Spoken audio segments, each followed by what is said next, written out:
с велосипеди ще става вече предвижването на територията на най-голямото предприятие в община Свищов. За целта дружеството е оборудвано с велосипеден парк, а нововъведението стартира официално днес. Също днес собственика на предприятието Красимир Дачев съобщи, че в завода има дървесина да работи само още 3 дни.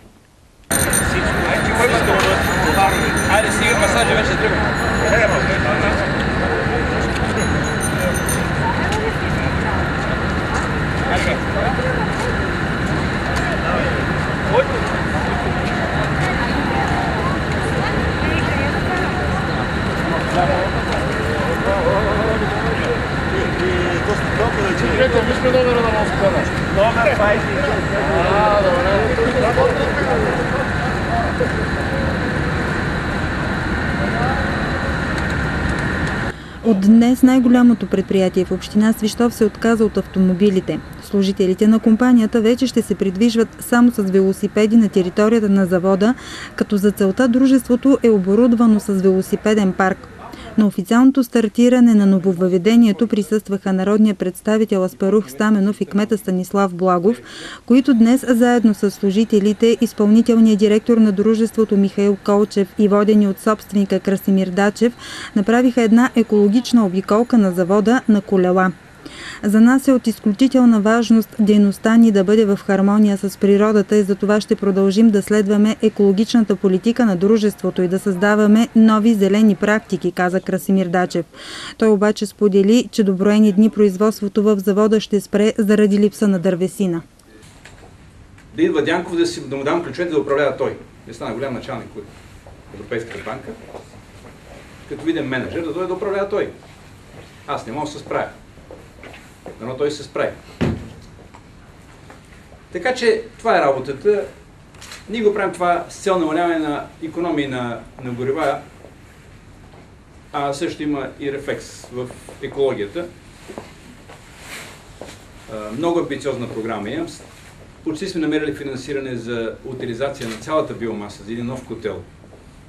Около 40 мегаватта топлинна мощност, което ще ни гарантира вече спокойствие не само през летните месеци, както сега не купуваме енергия, но и зимно време ще дишаме вече спокойно. Лошото е, че всичко това, което го икономисваме и спестяваме, трябва да го плащаме на спекулантите, да го даваме в разликата в дървесината. Така че, независимо от усилията, които правим за намаляване на разходите, те отиват в нечи други джобове, излизат от нас. И всичко организирано. Неприятно ми е да водя тези разговори, защото познавам се с всички от тези хора, които имат решение. Но в край на краищата интереса моя и нашия, защото ние сме партньори с вас, е по-важен от който да бил друг, защото те са като домоуправители. Назначаваме ги за 4 години да управляват блока, вие с 4 години, че не стават. Айде! Стълбището мръсно, отпред кално, буклука няма кой да го събират. Това нещо трябва да се разбере от всички, които управляват. За съжаление, тук е господин Стаменов, който единствен се мъчи да помага и си изкара проблеми с това, че се мъчи да не помага. Вече не знам към кой се обърна. Кой тръгне да се обърнеш някой, който не обича да събира пари, става лош. Трябва да ставам партньор с бандити. Аз не искам да ставам партньор с бандити. Защото се въртат много често. Въпреки трудностите, не спира стремежът дейностите в завода да вървят напред, заяви изпълнителният директор на дружеството Михаил Колчев. Въпреки тая ситуация, свило за свило цел се стремиме да вървиме напред, да инвестираме, да разширяваме постиженията си по отношение опазването на околната среда. И това, което виждате тук, тези 50 велосипеда са една, макар и малка крачка, но в тая посока. Истината е, че липсата на дървесина допълнително ни затруднява и ни пречи да изпълняваме тая амбициозна програма, която имаме. В Съчувствие към проблемите на дружеството и приветствие за новото начинание изразиха народния представител Аспарух Стаменов и кмета на община Свищов Станислав Благов. Опитвал съм се да помагам с каквото мога и както мога и няма да спра да го правя. Защото аз много добре зная какво представлява химическия комбинат за града ни и за всички хора, които живеят в града. За съжаление, явно промените, които направихме, както в Закона за горите, така и многото срещи и разговори с хора от изпълнителната власт, за сега не дават резултати, а точно обратното. Явно има нещо сбъркано в цялата схема и верига. И бъдете уверени, че ще направя още веднъж всичко възможно, за да се срещна с хората, от които зависи развитието на икономиката в тази държава, за да разберат колко е важно това предприятие да бъде пример, каквото е, за да може да работи, да дава хляб на свищовлии. Относно инициативата, тук свързана с екологичната зависимост и промени, тук сега се сещам за една стара индианска поговорка, която гласи, че земята, на която се намираме, не сме я получили в наследство от родителите си, а сме вземали назаем от децата си. Така че аз бих желал да оставя на детето си нещо, което наистина е красиво, чисто и приветливо място за живеене. Свищов трябва да има една добра перспектива във всяка една област и най-вече в индустрия. Илюзия е това, което си мисли малък, дребен, среден бизнес. Няма ли Свилоза, Свищов ще бъде обречен. И другото, което искам да кажа. Нито Дачев, нито господин Колчев, нито менеджерски екип в Свилоза желаят да бъдат нарушавани пазарните принципи и пазарните условия за доставката на суровини и материали за нашата Свилоза. Всъщност, просто трябва да бъдат реализирани онези правила, които са в модерния европейски свят. Явно е, че нашите български държавници са длъжници в тази насока. В насока на нормалното провеждане на производствения процес. 120 милиона лева инвестиция е реализирана в нашата Свилоза. Почти няма друга стопанска структура в страната с подобна инвестиция. Реализирана частна и истинска инвестиция, за да даде възможност за перспектива да работят нашите съграждани от Свищов. Аз мисля, че това е почти подвиг, колкото и силно да звучи. Искам да ви уверя, че вие полагате изключително усилия за това поведението и позицията в Свищов да бъде по един наистина европейски начин. И искам да ви благодаря за усилията, които полагате. Доколкото имам правото да давам някаква оценка, да го казвам съвсем приятелски. А това, което е новото с тази екологична инициатива, мисля, че е похвално и мисля, че голяма част от останалите субекти на българската икономика трябва да вземат пример за това. Поздравление за това, господин Дачев.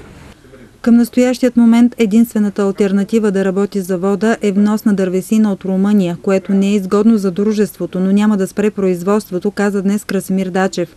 В завода работят 500 души, а работещите в целия отрасъл са 23 000 души.